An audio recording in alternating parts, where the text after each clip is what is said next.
कोई संदेह नहीं है, लेकिन प्रधानमंत्री जी और उनकी पार्टी जो है उस छवि को कमजोर करने में क्यों लगी हुई है। पूरे दुनिया के कई मैंने देशों ने, इवन यूनाइटेड नेशन ने भी मैंने भारत सरकार से कहा है कि भाई सबको साथ लेकर के चलिए। तो ये जो छवि धूमिल हो रही है दुनिया में, लोकतंत्र की माँ के नाम से मैंने भारत को वैशाली के गणतंत्र को जाना जाता है, लेकिन अब जिस ढंग से बोल रहे हैं, जिस ढंग से भाषण दे रहे हैं, संविधान कह रहा है कि हमारा देश जो है वो सेकुलर रहेगा, तो सभी लोगों का मान जो है बराबर होगा, अधिकार बराबर होगा, और आप यहाँ एक समुदाय विशेष को आप जो है दोयम दर्जे का नागरिक जो है का व्यवहार कर रहे हैं, उसके प्रति आपका या आपके पार्टी के लोगों का घृणा और नफरत की भाषा का इस्तेमाल हो रहा है। तो ये जो कुछ चल रहा है ये तो संविधान को कमजोर करने वाली बात है ना भाई। तो सबसे पहले जरूरत तो ये है कि प्रधानमंत्री जी अपने मन के अंदर जो है संविधान के प्रति जो है आदर का भाव रखें, संविधान को संरक्षित करने का काम करें, संविधान में जो दिया गया है अधिकार सबको उसका अनुपालन जो है करावें। सबसे पहले जरूरत यही है। तो संविधान पर खतरा जो दिखाई दे रहा है वो प्रधानमंत्री जी और उनके पार्टी की ओर से खतरा दिखाई दे रहा है। एक संविधान जो 7 दशकों से अधिक समय से कसौटी पर खड़ा उतरा है, आज यह संविधान एक मौलिक संकट का सामना कर रहा है। राज्य की संस्थाओं में आरएसएस की लगातार पहुंच बढ़ती जा रही है। सरकार ने पूरी तरह से आत्मसमर्पण कर दिया है। खुद और उसकी संस्थाएं आरएसएस के फरमानों पर एक ऐसा संगठन जो समाज सेवा की आड़ में घृणित प्रचार को आगे बढ़ाता है, ये सब हमला बोला है मल्लिकार्जुन खड़गे ने। देखिए ये हमको याद है, मैंने 1949 में जिसमें ये बात हो रही थी कि साहब आरएसएस जो है वो पार्टी बनाने जा रहा है, गांधी जी की हत्या हो गई थी, हत्या के बाद आरएसएस पर पाबंदी लग गई थी, और ये हो रहा था कि साहब बालिग मताधिकार के आधार पर लोकतंत्र देश में बनेगा। उस समय आरएसएस को एक ज़रूरत हुई कि साहब हम लोगों को एक पॉलिटिकल प्लेटफार्म चाहिए, उसके लिए कोशिश हो रही थी। तो पत्रकारों ने गुरुकुल वर्कर से पूछा कि भाई आपके माने आरएसएस क्या सत्ता में जाना चाहता है? तो उन्होंने जवाब दिया था कि हम गीता के कृष्ण का उदाहरण दिया था कि बड़े बड़े साम्राज्य जो है वो कृष्ण के अंगूठे के नीचे रहते थे, लेकिन कृष्ण ने कभी राजा बनने की चाहत जो है नहीं दिखाई।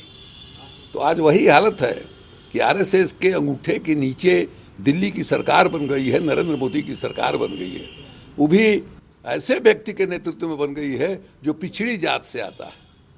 तो ये माने उस पिछड़ी जात का जो प्रधानमंत्री है वो ब्राह्मणवादी अनुशंसा, कारपोरेट सेक्टरवादी जो है नीति देश में चला रहा है।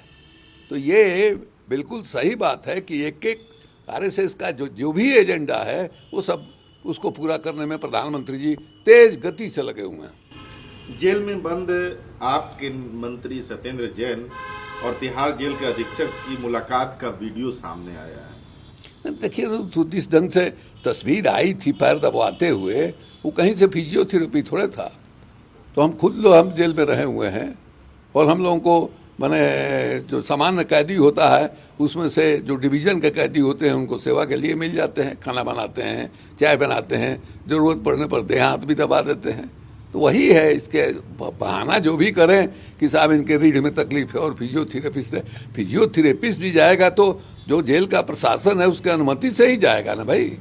तो प्रशासन ने तो उस तरह की अनुमति दी नहीं है। तो जो सामने आ रहा है वही तथ्य है। अमित शाह ने कहा था कि भाजपा ने हिंसा के अपराधियों को सबक सिखाया। इस टिप्पणी को लेकर के एमआईएम के चीफ ने कहा है कि अमित शाह सत्ता के नशे में। अमित शाह का जो भाषण है वहाँ गुजरात में, और जिस ढंग से 2002 का उन्होंने उदाहरण दिया है कि सबक सिखाया, अमित भाई ने सबक सिखाया। और अमित भाई के पहले जब कांग्रेस का शासन था तो कितना दंगा होता था, तो ये जो दंगाई है उनको सबक सिखा दिया। उसके बाद से आज तक जो है गुजरात वो इस ढंग से बोल रहे हैं कि 2002 में जो कुछ हुआ है वो हम लोगों ने करा है। वो पूरा का पूरा कबूलनामा है। उनका भाषण जो दिल्ली के अखबारों में छपा है, हमने देखा, पढ़ा उसको गौर से, एकदम बिल्कुल कबूल कर रहे हैं। और आश्चर्य की बात है कितना लंबा शासन है।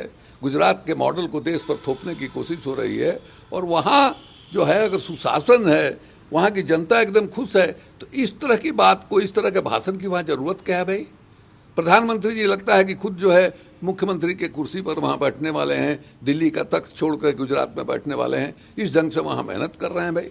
यही बता रहा है कि सरकार जो है हिली हुई अभी तक, यानी इतने दिनों के बाद भी मैंने नरेंद्र मोदी में और अमित शाह में आत्मविश्वास नहीं है कि हमें बिना मेहनत के वहाँ जीता जा सकता है, ये दिखाई दे रहा है।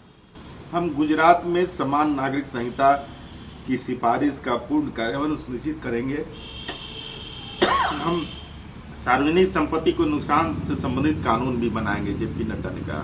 वो तो कर ही रहा है भाई ने। अभी तो क्या नाम है, बगल में जोगी जी ने किया था। जोगी जी ने तो बल्कि तस्वीर जो है एकदम सार्वजनिक कर दिया था, बाद में कोर्ट के आदेश से जो है तस्वीर हटा, और बगैर तय किए हुए कि साहब कौन दोषी है कौन नहीं है, मध्य प्रदेश में, उत्तर प्रदेश में ये जो जुर्माना वाला काम जो है शुरू हो गया है। ये बिल्कुल जो है कानून विरोधी है, और आप दोष आपके कहने से कोई दोषी नहीं हो जाएगा।